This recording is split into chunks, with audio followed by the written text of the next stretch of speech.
It is Monday. It's the 6th of May. I'm Monita Rajpal. This is CNN News Center live from Hong Kong. Our top stories today.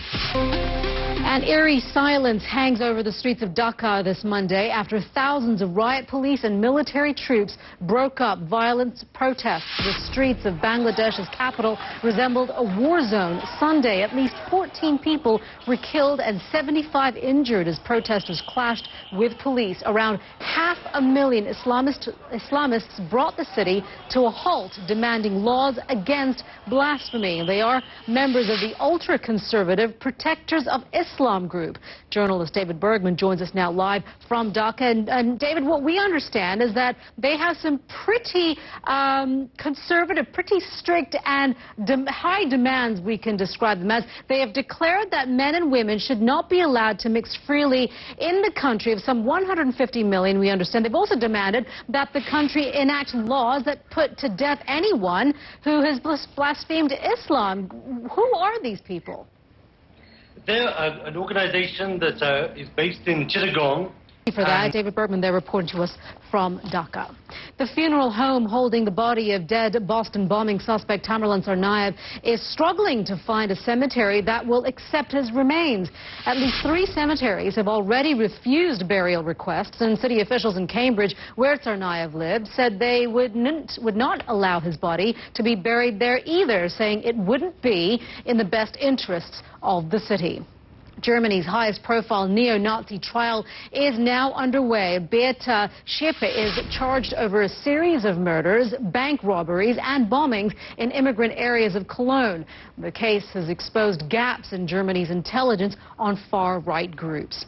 Poultry workers may be responsible for the spread of the latest strain of bird flu in China. A virologist from the University of Hong Kong says the closure of Shanghai's poultry markets has led to a drop in cases. Authorities, though, are still investigating possible sources of the infection. China plays host to the Israeli and Palestinian leaders this week, although the paths of Mahmoud Abbas and Benjamin Netanyahu are unlikely to cross. The Israeli Prime Minister will meet Chinese President Xi Jinping, who is also due to meet with the Palestinian leader. Mr. Netanyahu is expected to ask China to lend more support to Israel's push for tougher sanctions against Iran's nuclear program. Abbas says he'll explain to the Chinese leader the obstacles blocking dialogue with Israel. Well, Mr. Netanyahu has flown out as Israel is accused of launching airstrikes at Syrian targets. Israel denies bombing a military research center in Damascus on Sunday. U.S. officials tell CNN they believe Israel was also behind another airstrike in Syria last week. The UN is worried the reported strikes are further proof the situation in Syria is spilling over the border and inside Syria. A top investigator says victim accounts suggest rebels may be using the deadly nerve gas sarin. CNN's Mohammed Jamjoon joins us now from Beirut. Mohammed, what more do we know about this nerve gas that could potentially be used by the rebels? Well, not too much yet at this stage, Monita. The UN's Carla Del Ponte telling Swiss television that they had evidence to suggest that the rebels may have used sarin gas in Syria. Her state...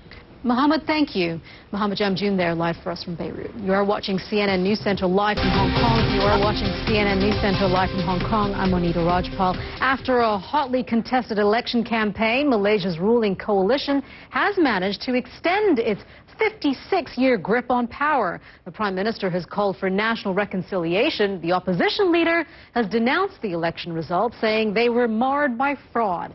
Liz Niesloss explains. This was clearly Malaysia's most heated election. Voters came out in droves. Voter turnout hit a historic high. Malaysia.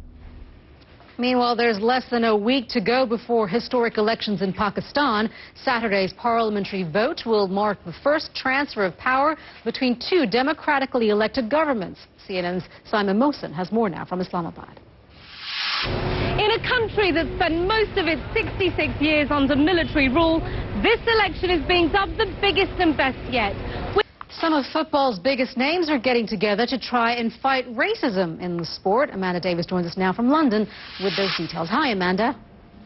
Hi, Monita. Yeah, there's been a lot of talking, but now is the time for action because Monday sees the first meeting of World Football's Anti-Racism and Discrimination Task Force in Zurich. The task force... All right, Amanda, thank you very much for that, and we'll be right back here on CNN News Center.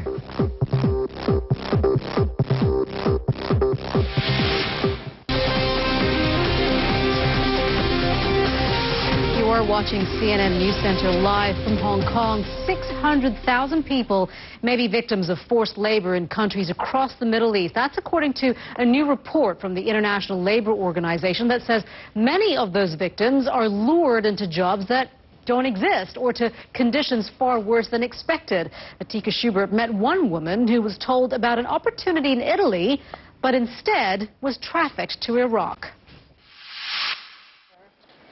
Elianita tells her story in broken English, but there is no mistaking her anger when she recalls how her employer at a labor company in Dubai sexually harassed her in 2007 again. Atika Schubert, CNN, Jakarta. Let's switch gears right now, and heavy rain is causing flooding problems in the eastern half of the United States. Meteorologist Mari Ramos is at the World Weather Center with more on that. Hi, Mari. Hey, Monita. You know, you lived all those years here in Georgia. You wouldn't believe how cold it is outside today. It was like 45 to you. That's just crazy. All right, Mari, thank you very much for that. We appreciate that. You are watching CNN News Center. I'm Monita Rajpal live at CNN Hong Kong. Thank you for joining us. Stay with us, though. We'll update you with the news headlines in just a couple of minutes.